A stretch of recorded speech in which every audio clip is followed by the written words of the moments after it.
이번 전국 전문대학교 연합 탄핵 반대 시국선언을 주도한 동양미래대학교 로봇공학과 22학번 김진환입니다. 먼저 사죄의 말씀을 드립니다. 전문대학교의 시국선언이 많이 늦었습니다.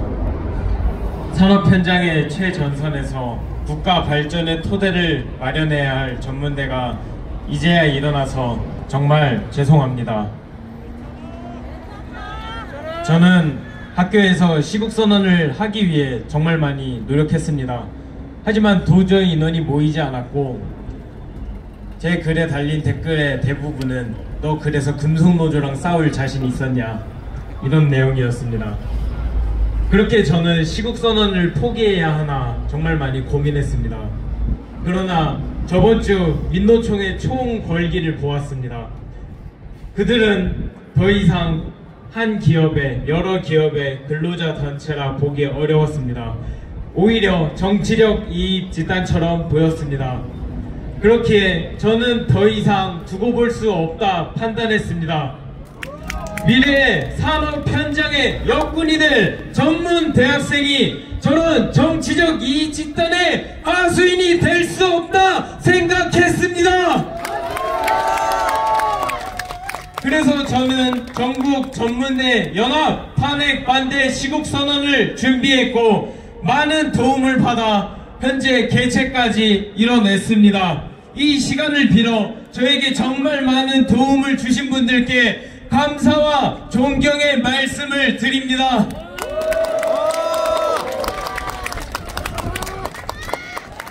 민노총은 북한 간첩들이 이 자랑스러운 대한민국 땅에 세운 최대의 간첩 단체라 봐도 무방할 것입니다. 거기에 소속된 모두가 간첩이라는 것은 아닙니다. 하지만 이들의 수뇌부가 간첩 혐의로 재판을 받고 징역을 선고받았는데도 아직도 그 단체가 해체되지 않고 버젓이 운영되고 있으며 그 단체가 현재 대통령의 탄핵 인용을 주장하는 집회를 주도하고 있습니다. 저는 이것이 도저히 말이 되지 않는다고 생각합니다. 또한 몇몇 민노총 단체에서는 민노총의 간첩 혐의가 가짜뉴스라 말합니다. 그래서 2025년 1월 31일 검찰 공소장에 적힌 2022년에 한 민노총 간부가 북한의 김정은에게 바친 충성 맹세문을 가져왔습니다. 위대한 김일성 수령님은 우리와 함께 계신다. 우리 당의 김일성, 김정일 주의 사상 따라 계속 혁신, 계속 전진하자. 경애하는 김정은 동지 받들어 대를 이어 충성하자. 우리 당 제8차 당대회 가치 높이 이민이천 일심단결 저력갱생으로 전진 앞으로. 경애하는 김정은 동지 따라 투쟁 앞으로. 이것이 민노총 간부가 검찰 공소장에 직접 자기가 충성 맹세했다고 적혔으며 이것이 이 공소장을 기준으로 기소까지 되었습니다. 이것을 보고도 민노총의 간부가 간첩이라는 것이 가짜뉴스입니까?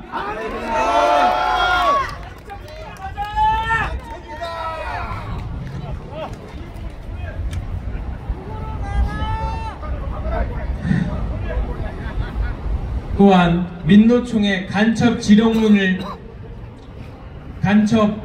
충성 맹세문을 믿지 않으신다면 제가 그래서 여러분들 기준으로 왼쪽에 보시면 엄청 큰 피켓 하나 준비했습니다. 이것은 이번 대통령 탄핵 재판에서 드러난 민노총 간부가 북한에게 받은 지령문입니다. 저는 크게 두 개만 읽겠습니다. 기아차 화성공장과 광주공장을 장악하라. 민중당 울산 동구 지역구 사수를 지원하라. 이것을 보고 저는 생각했습니다. 몇 달 전에 대통령 관저 압수수색한다, 국방부 압수수색한다, 경찰청 압수수색한다, 그렇게 주장하던 사람들에게 말합니다. 진정으로 압수수색해야 되는 곳은 금속노조 기아 자동차 지부나 울산 동구청입니다. 왜 북한이 이곳을 장악하고 사수하라 지령을 내렸는지 국민은 알 권리가 있습니다. 당장 이곳을 압수수색하십시오.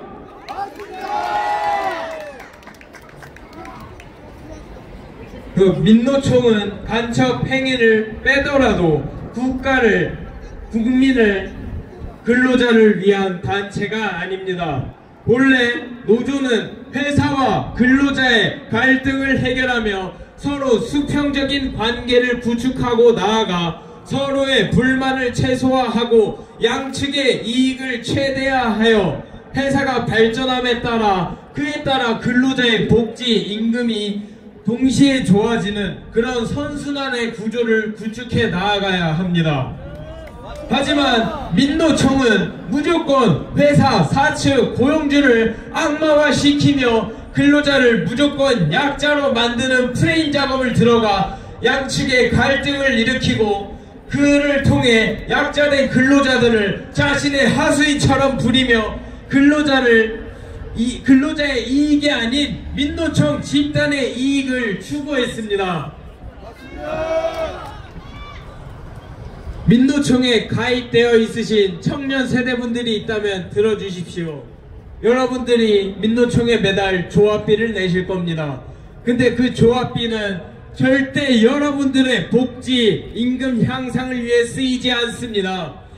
그러한 여러분들이 내신 조합비는 민노총의 도로를 점거하는 불법 집회에 쓰이고 민노총이 경찰을 폭행했을 때 그 경찰을 석방시키기 위한 보석금으로 쓰일 것이며 그들이 재판에 넘어간다며 그 불법 행위에 대한 변호사 비용으로 쓰일 것입니다. 여러분들이 이렇게 낸 조합비가 불법 행위에 쓰인다는 것이 정말 아깝지 않으십니까? 이것들을 안다면 민노총을 탈퇴하십시오. 국가가 좋아지고 여러분들은 회사가 좋아지는 방향이라 저는 확언합니다.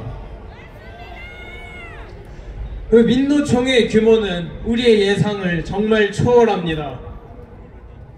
제가 민노총 사이트에 들어가서 그들이 얼마나 큰 조직인지 조사해 보았습니다.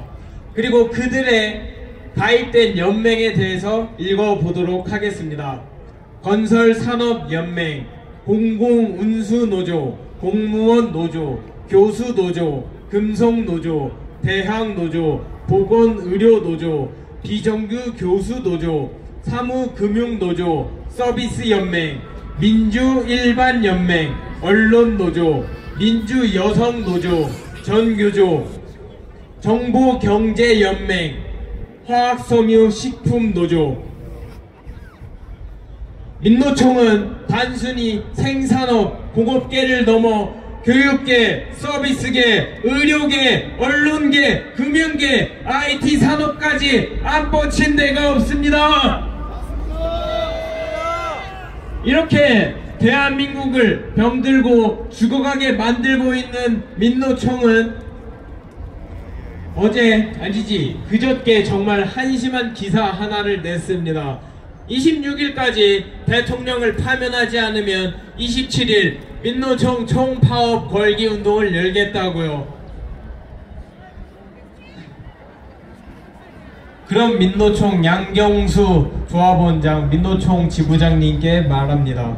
참 웃깁니다. 당신들이 언제 일을 제대로 했다고 파업을 한다 하십니까? 당신들이 제대로 파업하면 국가가 뭐 들어줍니까 지금? 그리고 총파업 하실 거면은 그냥 일자리 내려놓으시고 집회로 나오십시오. 그 좋은 일자리 원하고 들어가고 싶어하는 청년이 여기도 많고 지금 전문대에도 한 트럭입니다. 당신들이 차지하고 있는 그 일자리를 대체할 청년들이 넘쳐납니다. 그리고 깨달으십시오. 기업 없이는 당신들의 임금도 없으며 당신들의 직장도 없습니다. 그 사실을 깨달으십시오.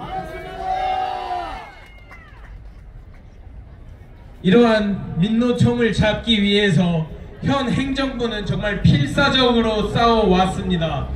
윤석열 대통령은 회계장부를 미제출한 노조에 대해서는 지원금이나 세액공제 등의 혜택을 끊으셨고, 화물노조의 파업에는 타협 없이 업무 개시 명령으로 답하셨습니다.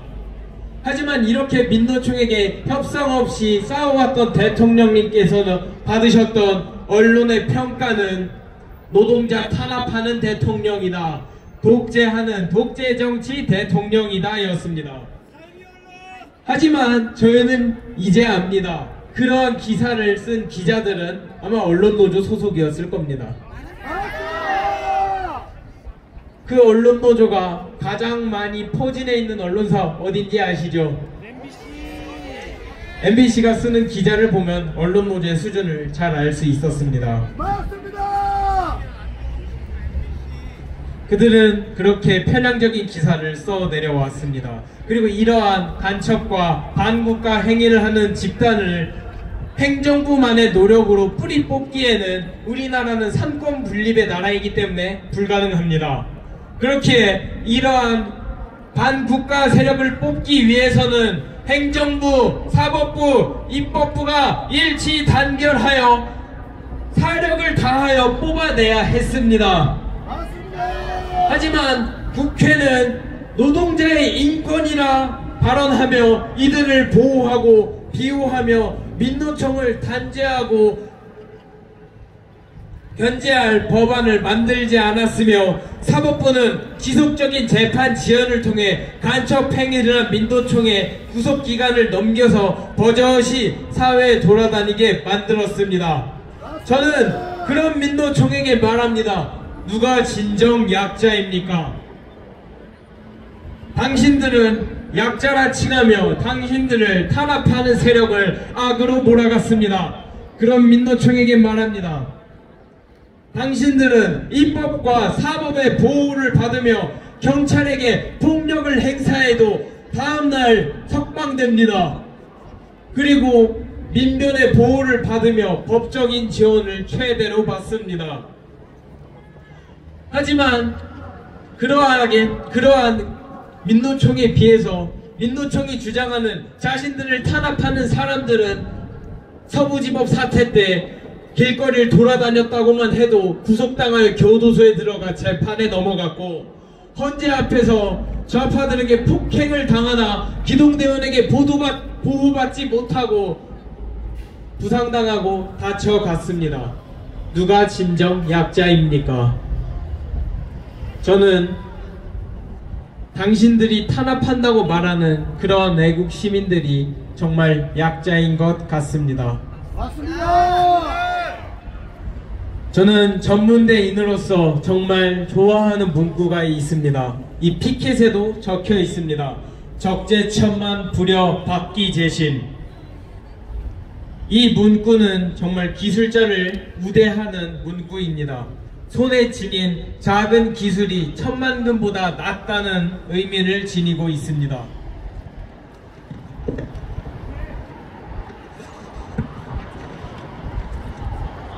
저는 고등학생 때부터 기술이 정말 좋아서 기술을 배웠으며 더 심오한 기술을 배우고 싶어서 현재 전문대에 와서 더 많은 기술들을 접하고 배우고 숙달하고 있습니다. 이렇게 배운 기술로 내가 사랑하는 내 조국 대한민국을 발전시키고 후세에 더 좋게 물려주고 싶은 마음이 있기 때문입니다. 왜 그런지 아십니까? 지금 제 앞에 계신 여러분들이 먼저 그렇게 해주셨기 때문입니다. 6.25 전쟁에서 공산주의에 맞서 자유민주주의를 지켜주셨고, 국가 발전에 자금을 마련하기 위해서 독일의 광부로서 간호사로서 일하시고, 미국 무기와 원조를 받기 위해서, 그리고 도움받아서 자유민주주의를 지켰던 것처럼 다른 나라의 자유민주주의를 지키기 위해서 베트남에 파병을 가서 공산주의와 싸워주셨고, 나라가 어려울 때는 자신의 모든 집에 있는 금을 팔아서 나라 경제를 다시 부흥시켜 주셨고, 북한이 불법으로 NLL을 침범했을 때는 배가 침몰하는 한이 있더라도 방아쇠를 잡으면서 북한 함정을 막아주셨고, 연평도에 포격전이 일어났을 때는 시민들을 살리기 위해 해병대원들은 희생하며 후퇴 없이 응전하였습니다. 그렇게 여러분들이 지금까지 자유 대한민국을 공산주의로부터 지켜주셨고, 이 나라를 공산주의 나라가 넘보지 못할 격차로 만들어 주셨습니다. 그렇기 때문에 저도 당연히 그래야겠다는 생각밖에 하지 않았습니다. 하지만 지금 이 현 시국을 보면 제가 손에 쥔 이 작은 기술은 국가 발전을 위해 쓰이지 못할 것 같습니다. 우리나라의 기술로 북한을 추종하는 세력이 배를 불리고 있고, 중국을 추종하는 세력은 그 기술을 중국에 팔아 넘기고 있습니다. 이 상황에서 제가 할 수 있는 건 이러한 사실을 알리고 여러분들께 부탁하고 더 많은 국민에게 호소하는 것 빼곤 없었습니다. 국가의 발전을 위해, 국가 체제 유지를 위해 한 번만 더 저희 청년들과 싸워 주십시오.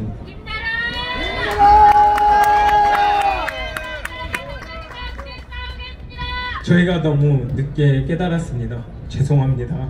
안 늦었다. 괜찮아.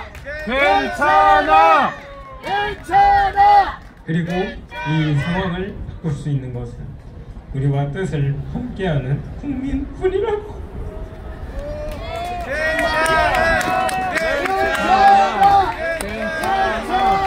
그래서 여러분들을 믿고 이 전문대생들을 믿고 이 시국선언을 주최하게 되었습니다. 제가 자유대한민국 하면은 지키자 해주십시오. 자유대한민국! 지키자!